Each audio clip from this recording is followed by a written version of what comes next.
Hey guys, Political Junkie 2414 here, and welcome back to my next election prediction video. Hope you guys are having a great first day of August. We're getting closer and closer to the midterms, and today we're going to be talking about the 2022 U.S. gubernatorial or governor election predictions. This will be my fourth prediction. Today is the 1st of August, 2022.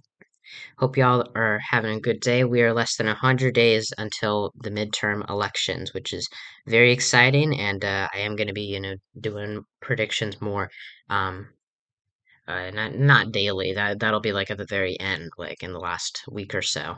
But I don't know if I'll do it daily then. I'll probably do one like for the last 2 days, but just depends, but I will be doing them more often as we get closer and closer. So, yeah. So let's get started. We have a lot of primaries coming up tomorrow, and we got primaries in Arizona, Missouri, Washington, Michigan, and Kansas, which are going to be partly discussed in this video. But yeah, let's just get right on into it. So we're gonna start by filling in the safe Republican and Democratic states. Of course, these are the Democratic safe slash solid seats. These are states that are gonna go to their respective parties by over 15 percentage points. There's really no chance of them going for the opposition party, and if that, very, very minimal or minimal. Um, I'm gonna put take a look at a couple of these. So um for Democrats, Rhode Island's governor election, that primary is not going to be. The primaries for Rhode Island are not going to be until September 13th or 6th. I don't remember exactly what date, but it's in September. Dan McKee, the incumbent Democratic governor who became governor after Gina Raimondo resigned to become Biden's Secretary of Labor. McKee was the lieutenant governor under Raimondo, so he got to be governor. He's having a hard time against Nellie Gorbea, or Gorbea. Probably Gorbea is how you say her name. And so this is a very tight race. Rhode Island's governor elections have been slightly competitive in the past. As you can see, Alan Fung was a very good Republican candidate. Rhode Island last elected a Republican governor in 2006, a blue wave year. The same can be said for Connecticut. And the state is certainly trending rightward, but at the same time, I really don't see the state being likely as of right now. I think it'll definitely go to the Democrats, but it could be under 15% and it could be a likely margin. But I don't really see a lot of a lot of Republican candidates who just really wow me. I don't even think no one's really endorsed in this race except for Rhode Island GOP. So I think right now, putting Rhode Island is safe.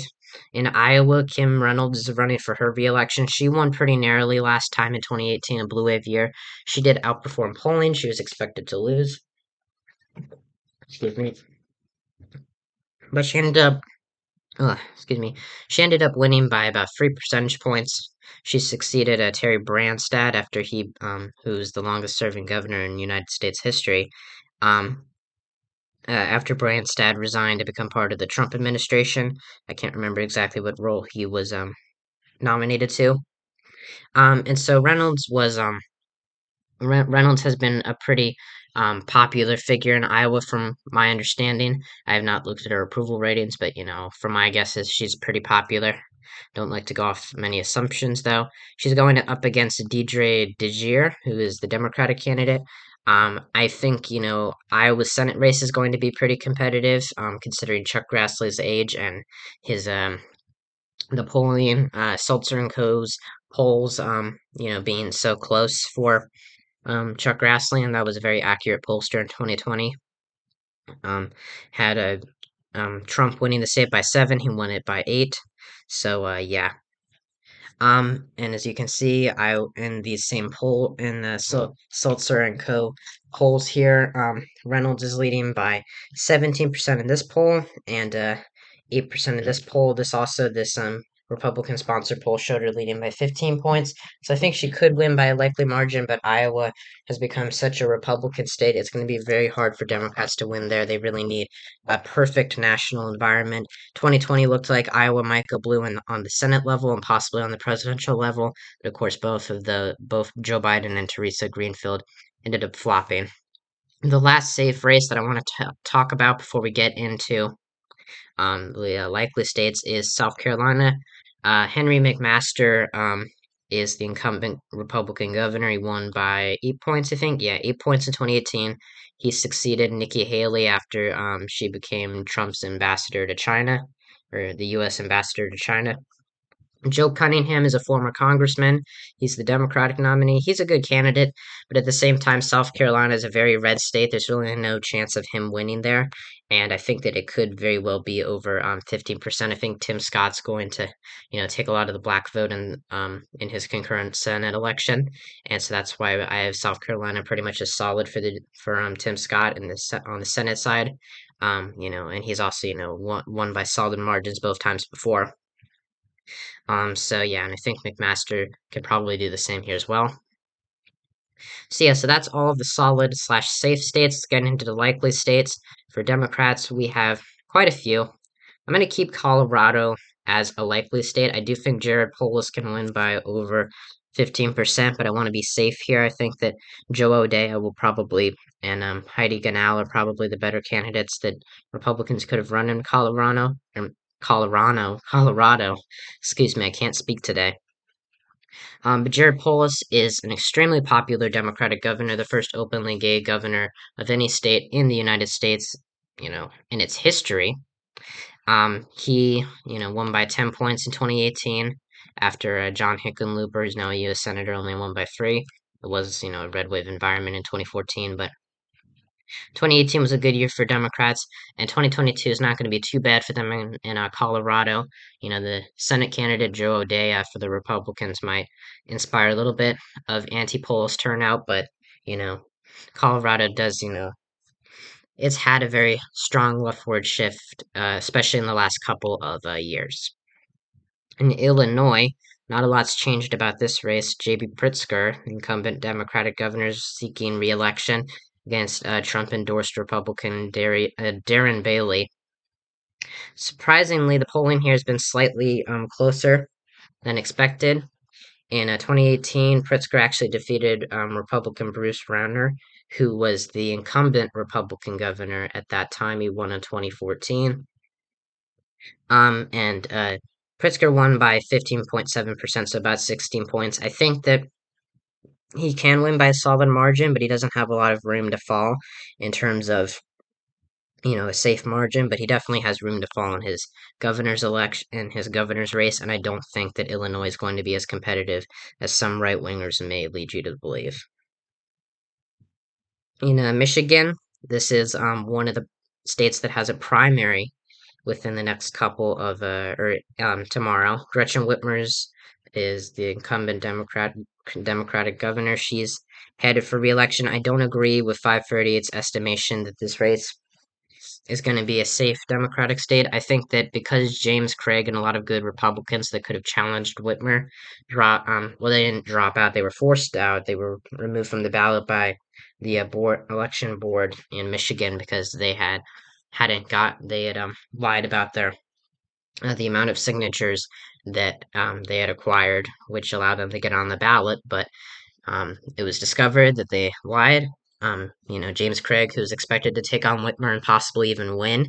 Whitmer was a very vulnerable incumbent. She is, but she really has now she's kind of just got some pretty bad GOP candidates. Well, good for her, good candidates for her, but not necessarily good for the GOP. It seems like Tudor Dixon, who's made some controversial statements about abortion and saying that there should be no legal right to abortion. I believe she said in the case of rape or incest, maybe even in the case of the life of the mother. So that's going to hurt her in a state like Michigan, which is pretty pro-choice. And Gretchen Whitmer, is running against, so Tudor Dixon has recently, I believe, been endorsed by Donald Trump. Yeah, I think he gave that endorsement like yesterday or something. Yeah, it was July 30th, so 2 days ago. Polling shows an out like a landslide for Gretchen Whitmer. Tudor Dixon, this one poll does show her leading her by 11 points. I think that's a little too much. I think Michigan is still going to drop from 2018 when Whitmer won by 10, simply because of the national environment, even though it is getting a lot better for Democrats, and especially in Michigan. This was a very tight race. I expected Whitmer to be more vulnerable than Tony Evers in Wisconsin, which we'll talk about in a little while. But turns out that, Whitmer got lucky, and she had already been doing well in polling since the beginning of this year. I still expected her to win, but she's even gotten more of a boost since, a lot of those good candidates that could have challenged her, you know, got removed from the ballot. So that's my characterization for Michigan. This is our last, Connecticut's our last likely Democratic state. Ned Lamont is the incumbent governor. He's a Democrat. He won in 2018 against Bob Stefanowski by a very narrow margin. Connecticut's governor elections are for some reason very, very competitive. This was a blue wave year. So you might be saying, well, why would he, increase his margin if this is going to be a more favorable environment to the GOP. And I'll simply say that because Lamont isn't a very popular governor, I will admit that. But Connecticut's still a very does have a very strong Democratic lean. And, there is a lot of polarization happening around in the country. There's a Senate race in Connecticut with Richard Blumenthal running for his reelection. He will be winning handily. And Stefanowski, I don't think really has the same momentum he had back in 2018. Repeat candidates do not usually do very well in some states, especially when they just were the nominee for the party in like the last election. I got quite a few likely Republican states, which we're going to go through pretty quickly. Ohio is the first one we're going to take a look at. Whoa, excuse me. So Mike DeWine's running for his reelection. He faced some criticism from the right because of his COVID-19 lockdowns. Yeah, I'm sorry about that. Yeah, he faced primary challenges from the right because of his COVID-19 lockdowns. He defeated Jim Renacci, I think, handily in the primary. Yeah, by a pretty strong margin. He's going up against Nan Whaley. Um, and oh, look at this. So the independent candidate has apparently withdrawn himself from the race. It looks like. Let's look at that. I was not. Oh, so Peterson, who was the Ohio was the independent candidate who was splitting some of the vote, um, has been disqualified. So I didn't realize that. So yeah, now I'm more confident that DeWine only wins by a likely margin. This is a change from my last prediction when I had DeWine winning by a safe margin. But I think that DeWine has some good bipartisan support. He won handily his reelection to the Senate in 2000 before he got ousted by Sherrod Brown in 2006. He did outperform odds to win the governorship by 4 points in 2018. He's going to win a pretty strong margin against Nan Whaley. The Senate race is going to be a lot more competitive than the governor's race, and Ohio does have a history of reelecting its Republican governors by pretty large margins since about the 60s, as you can see right here. Yeah, since 1958. Nan Whaley is pretty liberal for the states, or for this the state's electorate. I think that Tim Ryan's a more moderate candidate to run, and JD Vance is a far worse GOP nominee than Mike DeWine is, especially with him not being the incumbent and DeWine is being the incumbent. Yeah. um, Next one we're going to look at is the state of Alaska. I'm going to move this down to likely because of the ranked choice voting system. In Alaska, Bill Walker, who's the former independent governor of Alaska, he dropped out of the race in 2018 to allow the former Senator Mark Begich take on Republican Mike Dunleavy. Begich is not running again. Dunleavy is, and so is Walker. And so, this race could be slightly competitive. So, if you don't know, ranked choice of voting basically means you can vote for any, it really makes it so that your vote is not wasted. So you can just, have You can vote for every single one of the candidates, but you have to rank them. So whoever's your first choice, like Mike Dunleavy, would come in. Then you put in your second choice, vice versa. And yeah, it depends. It goes on for a while, but I think it's a new system in Alaska, but it's being implemented in some other states across the country that could hurt Mike Dunleavy, as this benefits Democrats in a way. But a Democrat, Les Garcia, or Les Garia, or I'm sorry, I don't even know how to say her name, Guerra probably, is not going to win. If anything, it'll be Bill Walker. But I think, or if anybody besides Mike Dunleavy wins, it'll be Bill Walker. But I think Dunleavy has a pretty strong lead in the state. He won by 7 points in 2018, which is pretty low for governor in Alaska. But then again, the state has a history of changing its governors pretty rapidly. So, yeah. In Texas, I think that, this race is still going to be likely Republican. Greg Abbott is getting a bit of a scare from Beto O'Rourke in polling, but I still think that he's favored. I don't want to move it down to lean just yet because Beto O'Rourke, has been underestimated before. I think that, seeing some of these polls that only show Abbott up by 5 points when, just a little while ago you saw him leading by 19 points against O'Rourke in a Democratic sponsored poll nonetheless. I don't think this would have happened anyway. But seeing how good Abbott was doing against O'Rourke, it's kind of shrunken a little bit. His lead has. And Texas is going to be, could be competitive. It will be competitive. It's going to be competitive in the future, but Abbott is a very strong incumbent. He won by 13 points in 2018, a blue wave year when O'Rourke only lost the Senate election there in Texas by 2 points to Ted Cruz. I think that O'Rourke will narrow up the race. I don't think he's going to lose by double digits. He could, but I think that right now I'm seeing a 5 to 6 point margin for Greg Abbott. If O'Rourke starts winning polls like he did, back in November, but by very narrow margins, I might consider moving this down to lean. But either way, I think that the odds are stacked against Beto O'Rourke, even though he's a very good candidate. This just isn't the right year for him. Last likely state is the state of Florida for Republicans. Of course, Ron DeSantis, the Republican governor of Florida. Don't need to explain him to you. The Democratic primary is getting a little bit um, worrisome for Charlie Crist. If you guys don't know, Charlie Crist is the former Republican governor of Florida, ran for Senate back in 2010. He dropped out of the race after Marco Rubio got a lot of support from the Tea Party movement. Ran as an he ran as an independent, and he split the vote with the Democrat Kendrick Meek, which resulted in a Rubio landslide, and so that's how Marco Rubio got into the United States Senate. Crist then later endorsed Barack Obama in 2012, and he became a Democrat. He's currently a congressman from the Tampa area. I think he's like from the 13th congressional district, but he's retiring to run for governor once again. He ran against Rick Scott as well in 2014.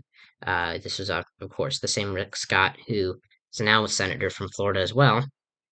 But Crist, I think he's going to do better than Val Demings. I think he has that more moderate appeal than a lot of people think. But DeSantis is extremely popular in the state, and this election will be very important, not just for 2022, but also for DeSantis's presidential ambitions in 2024. There are some Democratic polls or Republican polls actually that show DeSantis losing to Charlie Crist. I don't know how much I buy that though. Polls in Florida do tend to favor the Democratic Party a little too much. Biden was expected to win the state in 2020, but he lost it by 3 points. So Florida is definitely shifting away from the Democratic Party, but it is far from safe. So yeah, that's all the likely states. Let's get into the lean states now. I'm gonna fill in actually the lean Republican states now. I got two. I'm gonna go over Georgia first, and we also have Kansas, but Georgia comes first right now. No offense to any Kansans watching this, just joking. So Brian Kemp's running for his re-election. He had a pretty tough, or not so tough primary. It looked pretty tough for him originally because, he did not make Donald Trump happy by deciding to deciding to certify the election results in Georgia. He did not overturn Joe Biden's win in the state. And so he got a challenge from Trump-backed candidate David Perdue, the same David Perdue who was a senator from Georgia that lost to John Ossoff. Um, and the race was initially expected to be competitive. Stacey Abrams is, of course, the Democrat. I don't need to explain her to you. Do your own research if you need to. Of course, I'd be happy to answer any questions, but got to get on with the show. So Kemp, won by a strong margin in 20 in his primary, defeated Purdue by 50 points. Not exactly, not at all where I was expecting him to win by. I still expected Kemp to win that primary, but not by that large of a margin. And he's been doing pretty well in polling against Stacey Abrams. Abrams does not really have the same appeal that Raphael Warnock does in the state. Um, Abrams appears as a lot more liberal than Warnock, and Herschel Walker being a bad candidate for the GOP. I don't think that's going to affect Brian Kemp very much. He's certainly got the support of conservatives, not only since he's the Republican nominee, but because he's been, signing in, conservative laws that conservatives love. He's been very open to an all-out abortion ban in the state of Georgia, from my understanding, and he's signed some pro-gun legislation and voter ID laws, or um, some voter laws, which I'm not going to get into because I do not want to cause a meltdown on my channel. But yeah. So Kemp was doing very well in general election polling. He still is, but I think that this race is going to be lean now. I'm going to move it to lean because Stacey Abrams does seem to be coming back a little bit. I think that her messaging, as Warnock goes up in the polling, I think Abrams will as well. But the two races are very different in Georgia. Herschel Walker is being, is going to hurt the GOP a whole ton in that Senate race, but I don't think that's going to translate into a defeat for Brian Kemp unless things just crash for the Republicans in November. I think Abrams, has a good chance at winning this race, but it's just not looking like it's in, her favor. In the state of Kansas, this is actually another state that's holding a primary on August 2nd, which is tomorrow. The Democratic governor, Laura Kelly, is running for re-election. She, in my opinion, and a lot of other people's opinions, is the most vulnerable Democratic governor running for re-election anywhere in the country this year. She won in 2018 mainly due to vote splitting between the independents and Chris Kobach, who's the terrible GOP nominee, very extreme, and he allowed Kelly to win.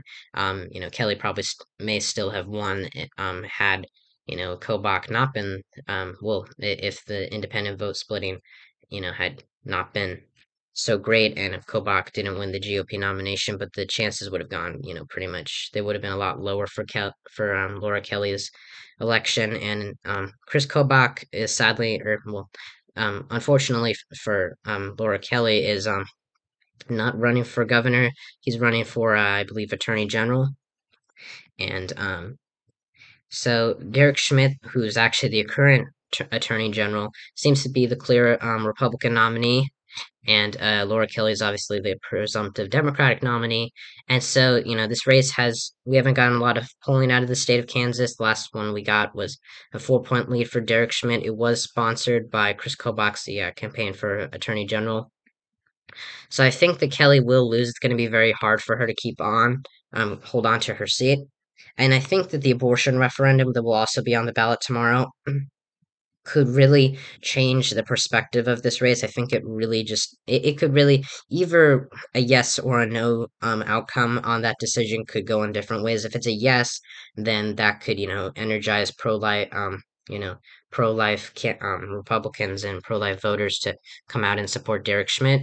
They could also influence people who weren't very aware of when the primary date was, of when the abortion referendum was held, that are pro-choice. That might encourage them to vote as well for Laura Kelly. If it does not pass, then I think that will show a lot of strength for Laura Kelly, and it would increase her chances at winning re-election also. But I think that at the same time, it may also boost some boost some pro-life turnout, and so this race could really be influenced significantly by the abortion referendum held tomorrow. We know who the candidates are pretty much going to be.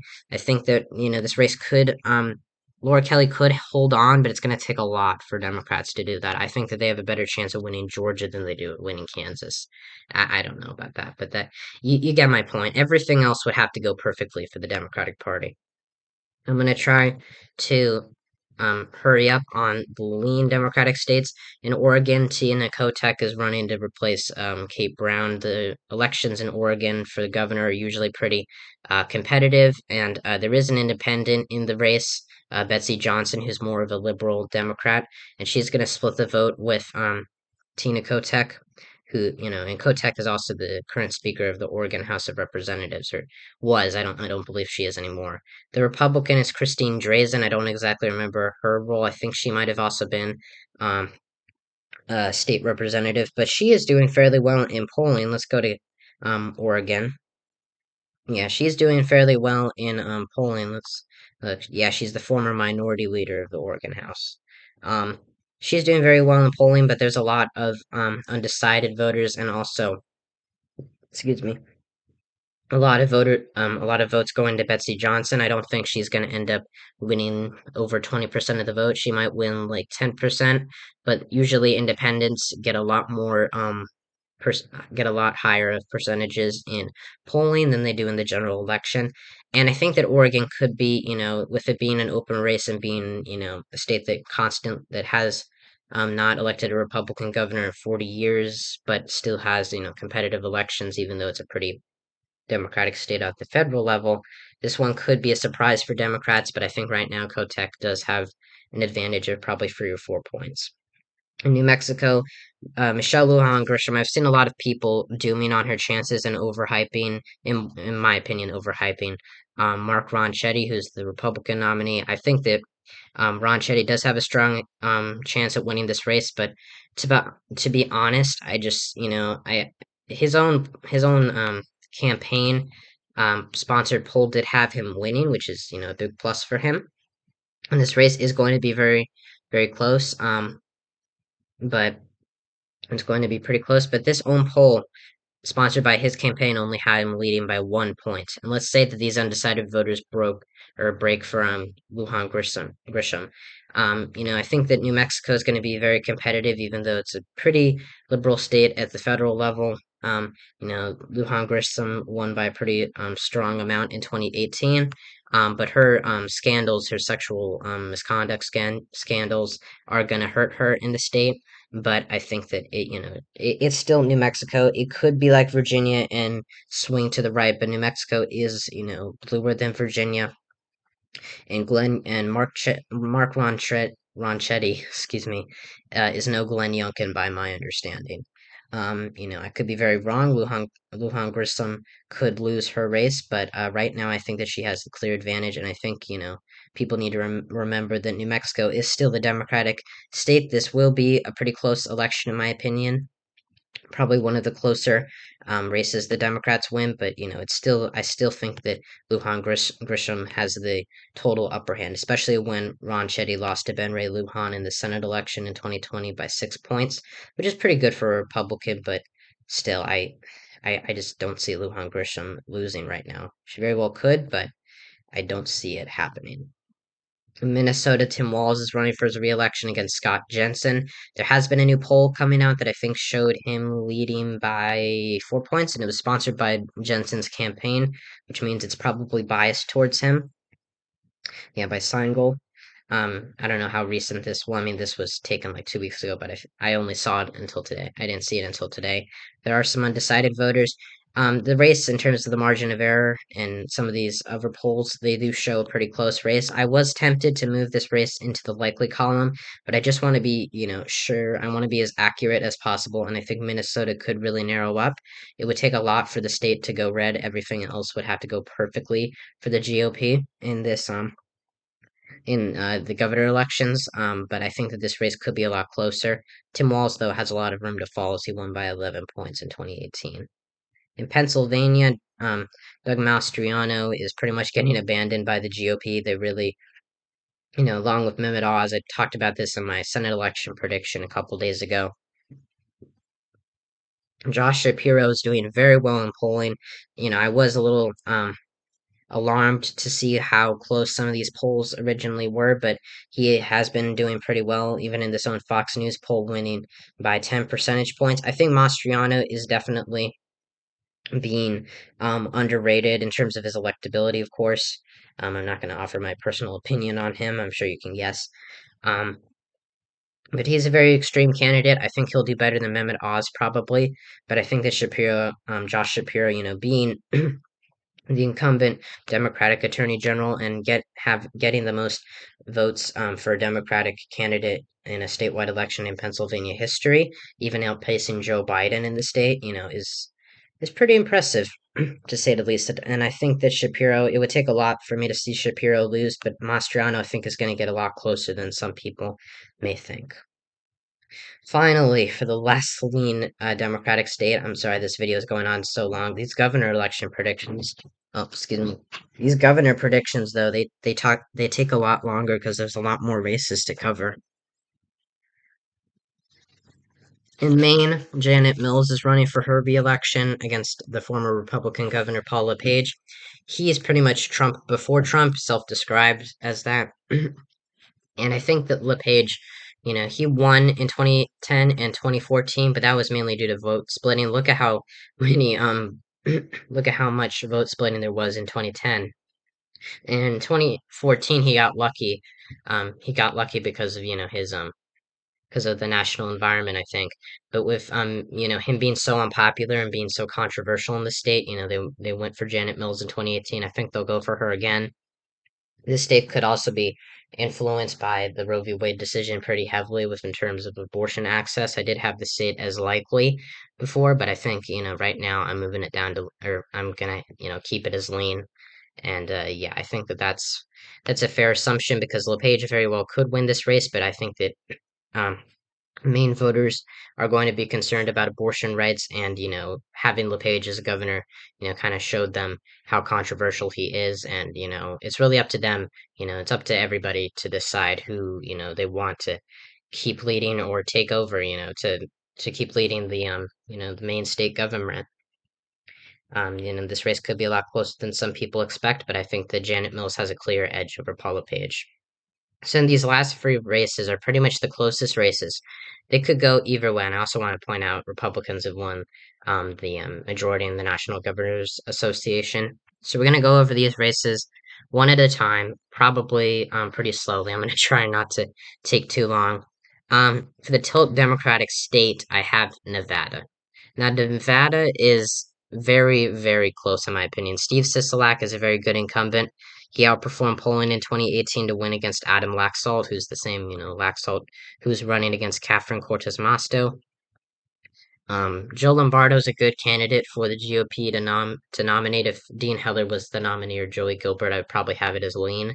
Sisolak could lose, but polling for him has been pretty good. And keep in mind that Nevada is one of the few states where Democrats are routinely um, underestimated in polling. They weren't in 2020. Biden won by about 2.4%. Hillary Clinton, though, outperformed her polling average. She was expected to barely win the state in 2016, but won by 2.4%, which isn't a lot, but still. So I think Sisolak could surprise us. Lombardo could also surprise me as well. I could see him winning. I think Laxalt will help him, and Lombardo will help Laxalt. I think the same can be said about Sisolak and Cortez Masto. I think that they will help each other, but I think that Sisolak is, in my opinion, on track to win re-election very, very narrowly, simply because he has 4 points to fall. And seeing, how strong he's been leading in some of these polls, Emerson College, the margin of error, he still ends up winning. But I think it'll be under a point. It'll be very close. Lombardo could easily take this away. But I think Sisolak's going to outperform. Um, he's going to outperform Cortez Masto in the state, and he's going to win re-election very, very narrowly. But I could see that change. Now, these two states are flips. Well, technically not flips. Kansas is a flip for Republicans, and so is Maryland and Massachusetts. But in Wisconsin is the first, changing characterization from last time in terms of party control. I think Tony Evers is very vulnerable. I know I had him winning very narrowly in my last prediction and the second prediction, but I think it's just there's a really hard pathway for him to build. Abortion's definitely going to help him in the state, but with him really with a lot of his legislative agenda being blocked by the supermajority Republican state legislature, that is going to hurt him in the state. And I think that the Republican primary is still pretty divided. We have about a week until the primary. I don't know if it's going to be Tim Mitchell's or Rebecca Cleafitch. If I had to put my money on who's more likely to lose to Evers, I would say Tim Mitchell's. I think that Rebecca Cleafitch is also you know, could very well lose. She was the, lieutenant governor under Scott Walker, who was the governor that Evers beat out in 2018. This was a Republican-sponsored poll. Mitchell's campaign sponsored poll, I believe, for a super PAC that supports him, something along those lines. It's going to be very hard because Evers does not, unlike Steve Sisolak, Evers barely has any room to fall. He really should have won by more in a blue wave year, but in 2018 he only won by 1.1%. Scott Walker was pretty unpopular with the middle class, so he definitely underperformed expectations. He still won, but I don't think he's going to win this time. It'll be very close. I think that if Rebecca Cleafitch wins the GOP nomination, she has a better chance to defeat Evers. But if and you might say that the polls have been showing Evers ahead, and you would be right. But polling in Wisconsin very much overestimates Democrats. Biden was expected to win the state by 9 points in 2020, or somewhere around there. He won it by 0.63, so that shows you how much Republicans are underestimated. Ron Johnson also up against Mandela Barnes. I think that Mandela Barnes is not the best candidate for Democrats to run in 2022 against Ron Johnson, but I think that he will, he might I think Tony Evers will do better than Mandela Barnes because he is the incumbent, and I think that he's more electable than Barnes, but I think that you know, Barnes he's not really reaching out to moderate voters as much as he needs to win. And with a 2 point lead in polling, I don't think he's going to win either. So I think the Wisconsin Republicans are going to pick up the governorship. And in the final state of Arizona, I am so sorry. This video is probably like 50 minutes long. But in the last state, Arizona, I am very, very conflicted on who is going to win this race. Katie Hobbs is the clear Democratic nominee. I want to make that clear. Katie Hobbs is very much, an electable candidate. She's the current Secretary of State. There's a very crowded Republican primary, though. Excuse me. What was that? Whoa. um, you know, Carrie Lake, the Trump endorsed candidate, looks like she's pretty poised to win this race. She's, a pretty controversial candidate, but in a red wave or not a red wave year, but a Republican leaning year, it could be very easy for her to win against Katie Hobbs. But I think that her controversial statements definitely put her a major step back, which is why I've been characterizing this race as a Democratic state, a Democratic gain at that. But Karen Taylor Robson in this Emerson College poll has we're a day before the primary, and she's beating Lake by 1 point. Now this could go very wrong. I think Carrie Lake or Karen Taylor Robson, it's really anybody's a game in the GOP primary in Arizona. I think right now my gut is telling me Carrie Lake, but another part of me is whispering Karen Taylor Robson could take it away. Emerson College, too, is pretty correct, or is pretty accurate in the state of Arizona. They had Biden winning by 2 points in 2020. He won by 0.3, so there was, a bit of a drop off, and, that would mean Lake would win this race, this primary. They were also pretty correct in 2018 with Doug Ducey win. They said that Ducey was going to win his reelection by 15 points. He won by 14. So I think this is going to be one of the closest primaries we have seen in the entire country in this election season. I think that Karen Taylor Robson, though, could easily make this a very, very close race. We could be seeing a similar Oz and McCormick thing that happened in Pennsylvania happen in Arizona. But because of Karen Taylor Robson's recent surge in the state, And with Arizona voters being more traditionally conservative than Donald Trump, and that's part of why Biden won those voters in Maricopa County, I'm going to give it very, very narrowly to the GOP because Katie Hobbs is a good candidate, but she's not a great candidate. And she's definitely not Mark Kelly, and she's not even Kirsten Sinema. And she's the clear Democratic nominee. I think Carrie Lake could beat her, but I think she could, Hobbs could also beat Lake. I think that, I think that that's, a more probable outcome if Lake is the nominee. But this race is pretty much up in the air. If Karen Taylor Robeson wins the primary, or if there's a delay in the primary, like in Pennsylvania in the Senate election, if there's an extremely close margin, I might move this back into the Democratic column because Katie Hobbs will have more time to campaign. And I'm really very conflicted about the state. I think Lake could beat Hobbs. I think Karen Taylor Robeson could beat Hobbs. But I think right now, if Robeson does win the nomination, I might move it into lean Republican. But right now, I'm going to keep it as a tilt Republican state. My first time ever characterizing the Arizona governor's race as a Republican one seat. So in the final map, we have 28 Republican governors, 22 Democratic governors, exactly how we ended up after the 2021 governor elections. Hope you guys enjoyed this video. Very sorry it took this long. Hope you guys, I hope that you like the video, subscribe, share, turn on notifications, check out my main channel, Interactor127, and my comrade, Growlingzeus666. I'll come back soon with some more videos. Hopefully, I'll post some more on Interactor127. I'll see you guys in 2 weeks with my next governor election and Senate election predictions. And I'll see you next time when I talk about all things politics. See ya.